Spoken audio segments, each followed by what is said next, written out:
গাজায় মিসাইল চালিয়ে হামাসের সামরিক শাখার কমান্ডার মোহাম্মদ ওদেহকে হত্যা করেছে ইসরায়েল। কয়েকদিন আগে একই ধরনের আরেক হামলায় তার পূর্বসূরিও নিহত হন। মঙ্গলবারের এই বড় হামলায় অন্তত 4 ফিলিস্তিনি নিহত হন, আহত হন অনেকে। গাজা সিটির কেন্দ্রস্থলে অবস্থিত একটি ব্যস্ত এলাকার আবাসিক ভবনে এই হামলা চালানো হয়। ঈদ উপলক্ষে তখন এলাকাটি ছিল মানুষের ভিড়ে পরিপূর্ণ। নিহত হামাস নেতার নাম মোহাম্মদ ওদেহ।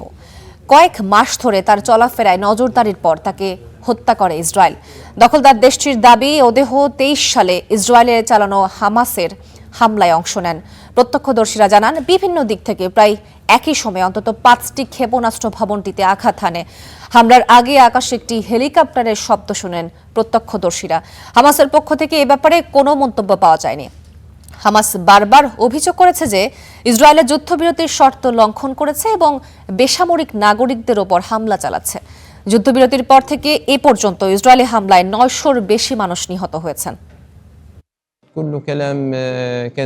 আমরা দখলদারদের বলছি, তোমরা যত হত্যাই করো না কেন, যাই করো না কেন, আমাদের এই পথ চলা থামবে না। মোহাম্মদ ওদেহের মৃত্যুতে এটি থামবে না। যদি থামারই হতো তাহলে আবু খালেদ, মোহাম্মদ সিনোয়ার এবং আবু সোয়াইবের মৃত্যুতেই থেমে যেত। এই যাত্রা থামবে না এবং ফিলিস্তিনি জনগণের সংগ্রাম সব পর্যায়ে চলতে থাকবে। যুদ্ধ থেমে গেছে, এমন সব কথা মিথ্যা ও ভিত্তিহীন। এগুলো সব জায়নিস্ট দখলদারদের জন্য বলা হচ্ছে, কিন্তু ফিলিস্তিনি জনগণ এবং গাজার মানুষের জন্য যুদ্ধ থামেনি।